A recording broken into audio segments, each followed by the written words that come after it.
Micah chapter 6 verses 6 to 8 says, "With what shall I come before the Lord and bow down before the exalted God?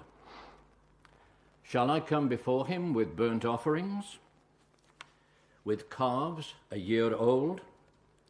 Will the Lord be pleased with thousands of rams, with 10,000 rivers of oil? Shall I offer my firstborn for my transgression, the fruit of my body for the sin of my soul? He has shown you, O mortal, what is good. And what does the Lord require of you? To act justly, and to love mercy, and to walk humbly with your God." Amen. Thank you. That's our verse for the year, and I'm going to have we're going to chat about that later on in the service, okay, as to why I think that's important for us. But a couple of weeks ago, when David was preaching up here, he mentioned open doors. Do you remember that? He talked about open doors. Open Doors is a Christian ministry. It goes out there into countries where the church is persecuted. And I know a few people from Open Doors and spent a bit of time with them. They do a great ministry. And we've got a little video clip now. This is by Pete Greig, who leads the 24/7 prayer ministry. And he did some stuff for Open Doors. It's up on their website. For their youth stream, actually, this is from. And I just thought we'd play this. You'll tend to find that most weeks I'll bring something on a video clip or other just to bring some variety into church. But we're going to play this video clip now and listen to what Pete has to say about prayer. Keep saying yes to God. In many ways, God's Smuggler was one of the books that inspired me just to live for God 24 hours a day, 7 days a week, 24/7. And to realize that following Jesus is the greatest adventure of your life. I was in a lovely church, but I must admit, I thought, if growing up and being a Christian just means the rest of my life I have to wear a salmon pink round neck sweater, drive a Volvo and smile continually and be nicer than Jesus, it's really boring. And then I read God's Smuggler and thought, there's a big world out there. There are enemies of God out there. It can be riot and revival. It can be praise and prison cells. And God, you can have me 24 hours a day, 7 days a week. This book isn't just about Open Doors. It's about discipleship. It's about the greatness of the Church of Jesus Christ. It's about the fact that God answers prayer. Miracles happen. The truth is that all Christians have stories of answered prayer. You don't just have to read, God's Smuggler and talk to Brother Andrew to find out God answers prayer. If you sit with any group of people, anywhere in the world, the followers of Jesus, and say, who here has got a story of an answered prayer? Pretty much everyone will have at least one. It's important we share them. It's important we record them. Often when you're asked to share stories of answered prayer, you blank and you think, has God done anything at all? And then when you sit down and you remember and celebrate, that's the power of celebrating 60 years. That's the power of stories like God's Smuggler. It is the act of capturing what God has done and declaring to generations, He's faithful, He's alive, He's on the move, He hears our prayers, He loves us, He's more powerful than any problem you're facing.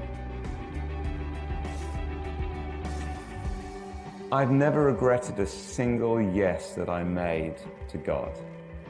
He has always been faithful and He can be trusted.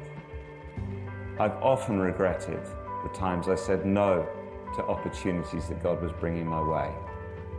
We live in a generation, it's called the FOMO generation, right? The fear of missing out.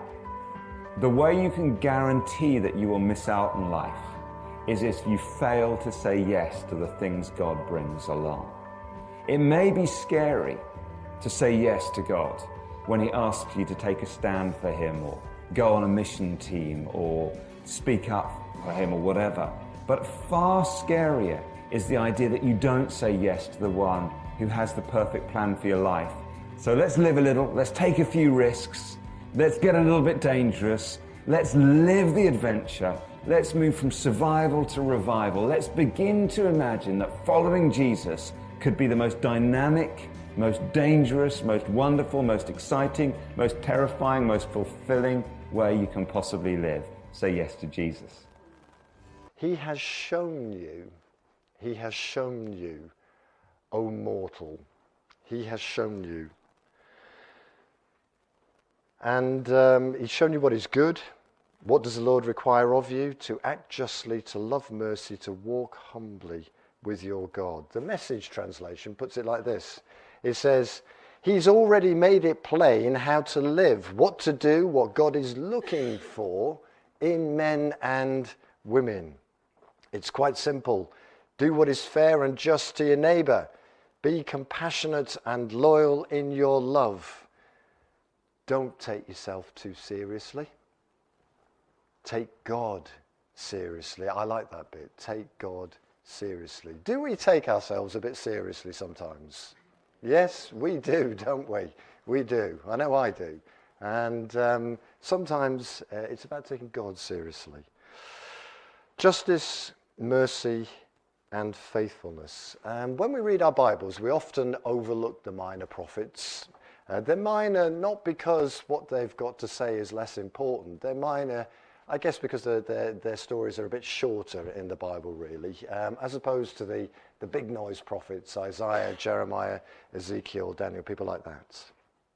But we often overlook people like Micah. He was a prophet. He was around at the same time as Isaiah, one of the big noise prophets. They both lived round about the time of King Hezekiah. They both preached similar messages to the people because God was trying to get his people's attention, and he was talking through his prophets, and he was sending word out there. He was basically saying, look, people of God, you've lost the plot. You've got distracted. You're being pulled in the wrong direction, and unless you get your act together, there's some stuff that's going to happen. You're going to face some judgment. And so he kept sending these prophets to talk to them and try and pull them back. And Isaiah tended to focus on the political leadership of the people. He spoke to the kings and the political leaders and kind of challenged them about the way they were leading the people. Whereas Micah was out there, he focused on things like social injustice, the results of poor national leadership. He was out there with the people, the consequences of drifting away from what God was saying, the way God wanted the people to live. And just like Isaiah, Micah got a glimpse of Jesus and who was coming. He got a glimpse of God's plan. He seemed to understand that God would ultimately solve the predicament of mankind, you, me, the world, this rebellion that we have against God. He got this glimpse that the solution would be a person, a special person, Messiah. Someone's coming. Jesus is coming. And if you read in Isaiah, I know that you read lots of different verses as you go through that big book of Isaiah. He talks about the suffering servants, and he also talks of allusions to the cross. Verses like, he was pierced for our transgressions, he was crushed for our iniquities, the punishment that brought us peace was on him. And that's Isaiah catching a glimpse of Jesus. And Micah, a little bit different, but you probably touched on one of Micah's passages about Jesus at Christmas and in your Christmas services. In Micah, of course, we have this verse in chapter 5 which says, but you, Bethlehem Ephratah, though you are small among the clans, out of you will come. Someone's coming. Out of you will come for me one who will be ruler over Israel, whose origins are from of old. Micah is worth listening to. He kind of gets the heart of God. But what has this got to do with us in Chesterfield Baptist Church in 2020? Well, my first thought for a verse for the year, it's a bit of an old chestnut actually, but my first thought was the one from Isaiah which says, "Forget the former things, do not dwell in the past. See, I'm doing a new thing." Yeah, and that cropped up quite a lot yesterday, actually, didn't it? In the service, touched on this morning as well. Now it springs up. Do you not perceive it? I'm doing a new thing.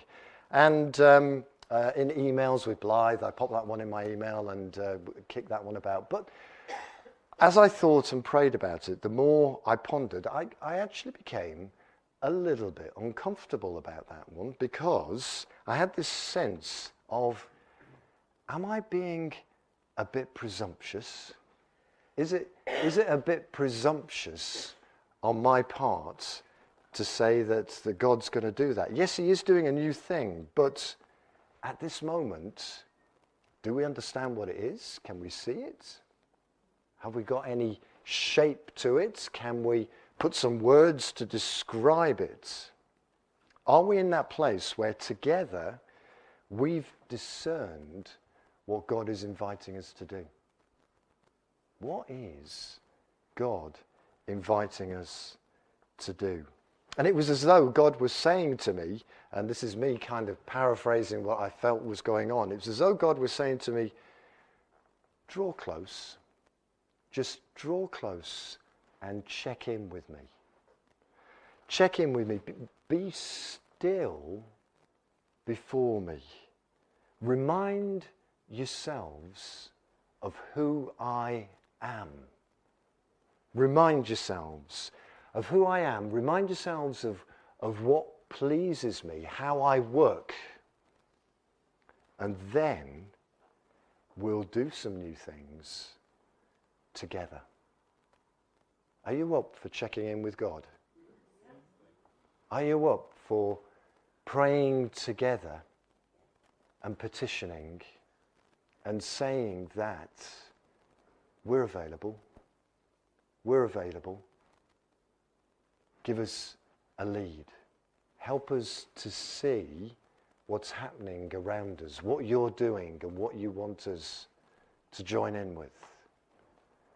And that's why this verse is important, because the gist of Micah's message is that God has repeatedly and powerfully in the Old Testament times saved his people, redeemed them. He brought them out of Egypt, and then he kept saving them time and time again after that, preserving them in the face of all sorts of things that were going on. But in return, the people just repeatedly kept turning away from this God who'd done so much for them. They went off and worshipped idols and got into all sorts of sticky situations, doing things that they shouldn't. And when you read these stories, you wonder, have the people of God got weary of God? Are they bored with him?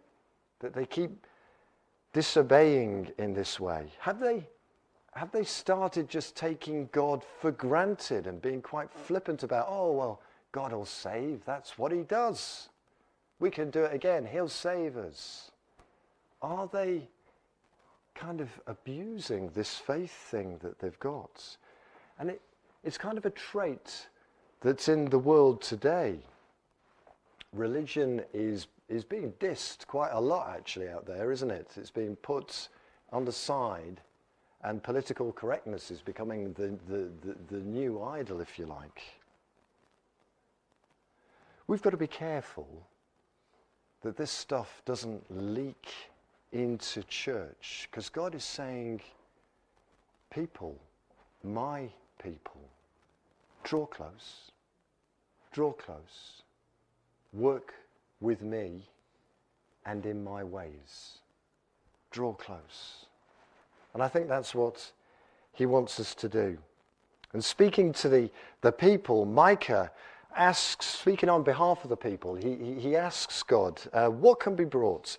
What can be brought as a sacrifice to get the people back into right relationship with God? What will meet your approval, God? Is it armloads of offerings? Is it shed loads, thousands of rams? Is it buckets and barrels of olive oil? Is that what we bring? And God says, none of the above.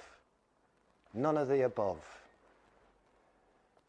He has shown you, O mortal, what is good.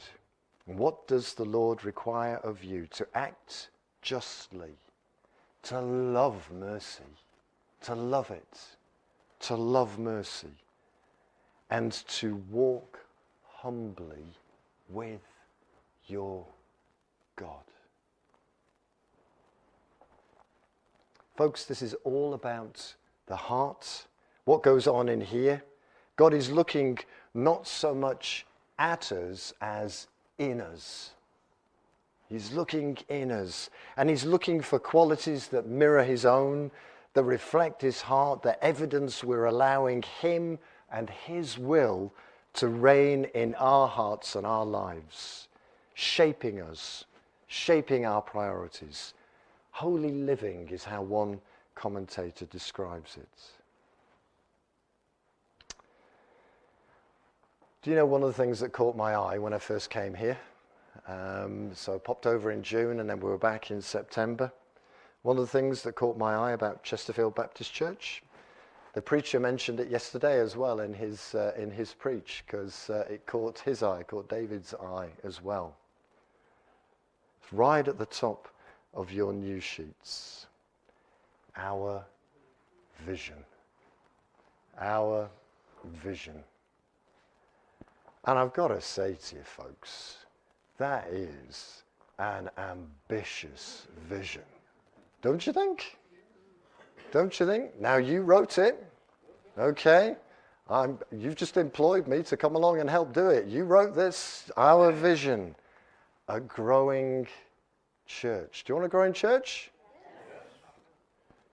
Our vision, a church full of people of all ages. Thank you for putting up with my grandson yesterday.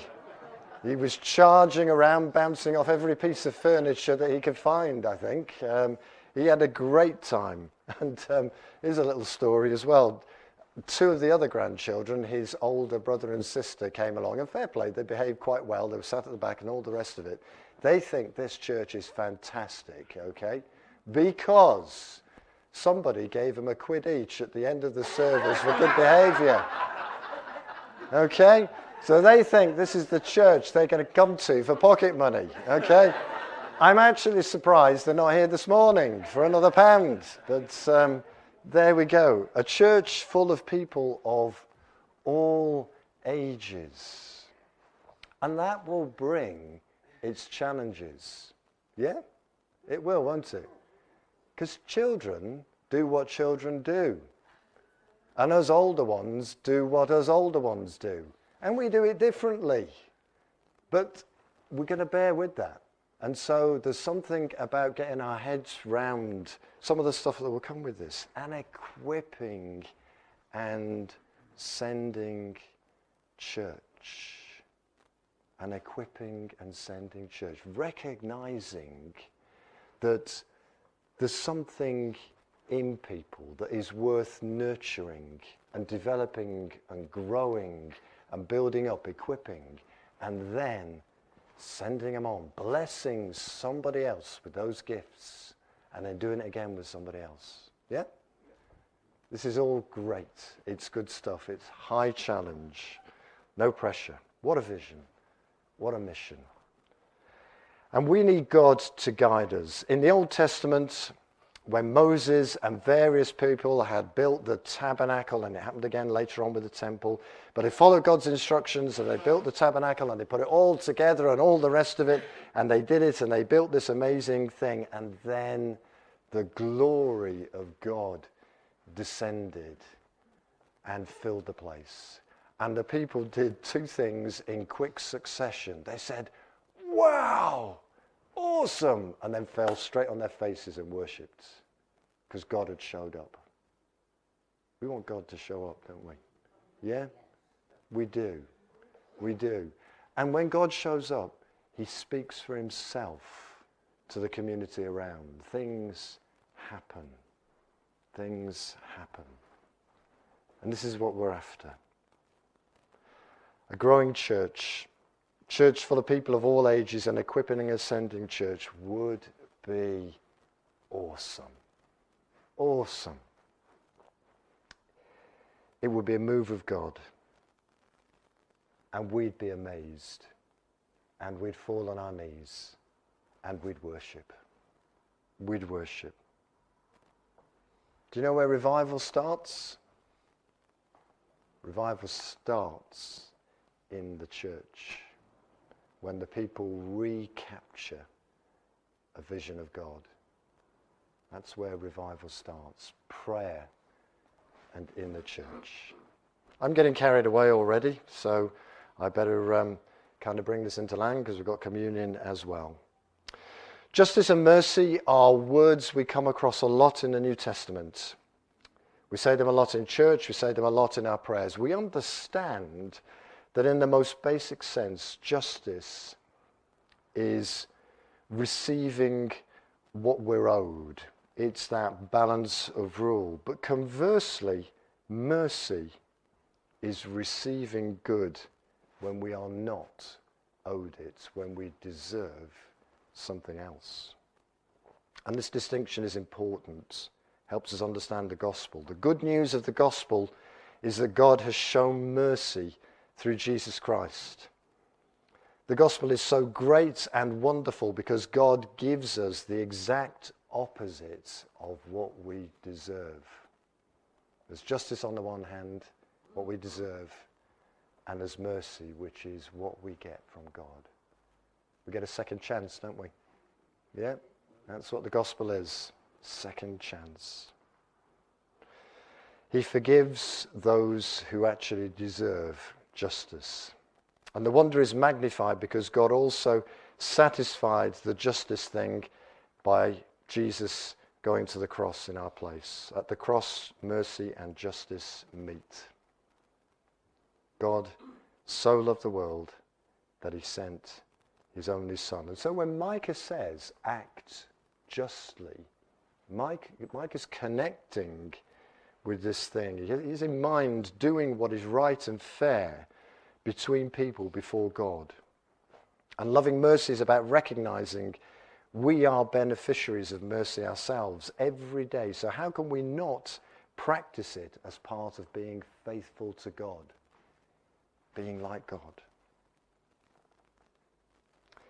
And then there's this humility thing. Walk humbly before God. One writer describes it as walking softly before God. Walking softly before God. Because when you're walking with someone and making a lot of noise and charging your own way, and suddenly you look back and you see that they're not there because they said something to you along the way about turning left, and because you were so engrossed in all the noise that you were making, charging about, you carried straight on. And so walking softly with God, gently, is recognizing that we so easily go our own way, don't we? Do you do that? I do it all the time. I often go my own way until I realize that actually I'm on my own. And I need to go back to God and check in. Walking softly, that humility before God. Our walk with God is about submitting our will to his. Let's be honest, our pride does get in the way, don't you think? Is it just me? Right, oh good, thank you for that. Okay, it gets in the way. Walking with God then. And it's good for us to start this walk together this morning with communion. And like I say, I've moved down to you for communion because this is a family thing. We're going to share bread and wine and start this journey together from the cross.